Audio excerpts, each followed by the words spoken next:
Now, in part two, what Kant needs to do is address other moral theories. Right? These philosophers, what they have to do is situate themselves within the history of Western philosophy. So what Kant needs to do is address a moral theory that we've seen already before, the Aristotelian moral theory.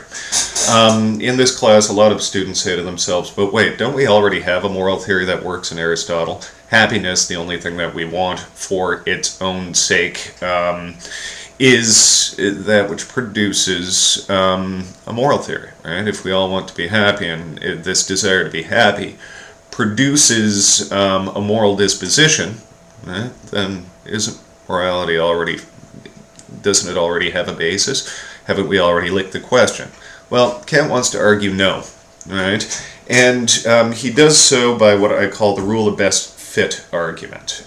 He introduces this idea that in the constitution of any organized being, one adapted to the purposes of life, we should find no organ that's not best suited to produce its ends, right? And in this sense, he's almost Aristotelian introducing this, right? Already within our natural constitution, we should have everything that is best suited to attain our purposes, right? We have basically three primary motive forces: reason, the will, and inclination, right? What we find is that inclination alone would be sufficient to produce happiness, a life of enjoyment, right? But what we find is that reason and the will tend to frustrate inclination frequently, right? And in very general terms, what Kant points out is that in some cases what we want to do and what we ought to do are distinct from one another, and what we ought to do is what we ought to do. So sometimes doing the right thing is going to suck, and we're not going to want to, and it's not going to make us happy, right?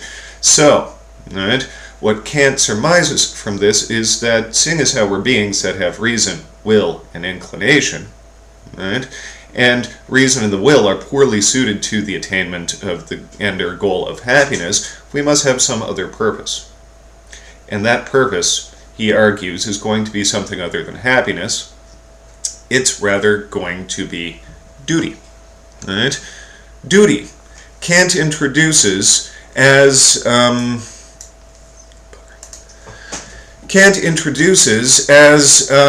it's reason influencing the will. Right, and lays out four cases of actions that have some sort of relationship with duty. The first case are those actions which are contrary to duty: lying, cheating, stealing, that sort of thing. Actions that are contrary to duty, in terms of their moral worth, for Kant, can't have any. Right? They're morally useless. Right? So that first case is sort of right out the window. Right? Second, he introduces the case of those actions which accord with duty, but for which a person has an immediate inclination for, right? And in that case, I like to use the example of my friend that volunteers for Habitat for Humanity because he likes to play with power tools. Or another friend of mine that shows up to volunteer at a soup kitchen because he's trying to pick up a girl that works and also volunteers for that soup kitchen. Right? We have an immediate inclination to do these actions, and we also have a duty, in sort of a weak sense, to do these sorts of actions. Right? And Kant considers this second case sort of morally suspect. Thirdly, we have actions that accord with duty, but for which the person has no immediate inclination for, but rather immediate or self-seeking long-term inclination for. We pay taxes. We suck up to the boss. We volunteer for things that we might otherwise not want to volunteer for to pad our resume so that hopefully it gets us a job. Right? Politicians kiss babies, etc. Right?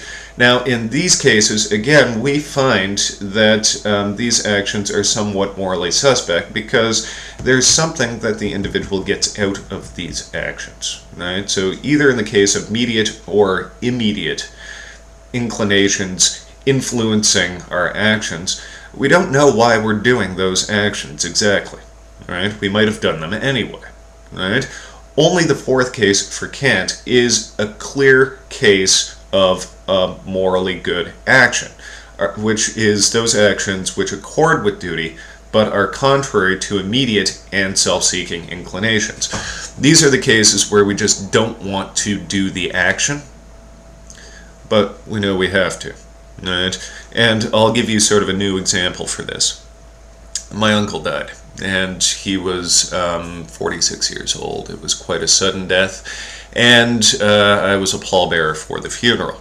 My cousins and I were bringing my uncle to the cremation site. Shitty jobs diet. We all worked at the cemetery at some point or another. So none of this was really all that new. We knew the way to the cemetery. We knew the cremation site. My one cousin that was with us used to be the guy that did the cremations. And the fellow who replaced my cousin asked us if we would like to witness the cremation. Immediately I responded, like to? No, I don't want to, but I think I should. Right?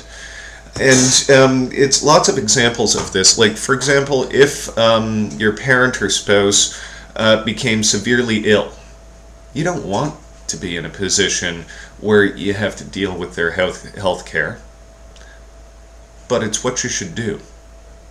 Right? It's what you should do. Right? So you do it because you should do it. Now, what Kant's claiming here is not that we should never get anything out of our actions. Right?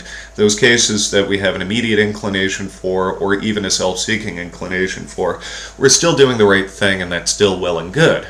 Right? But only in the fourth case do we find a clear-cut case of a morally good action.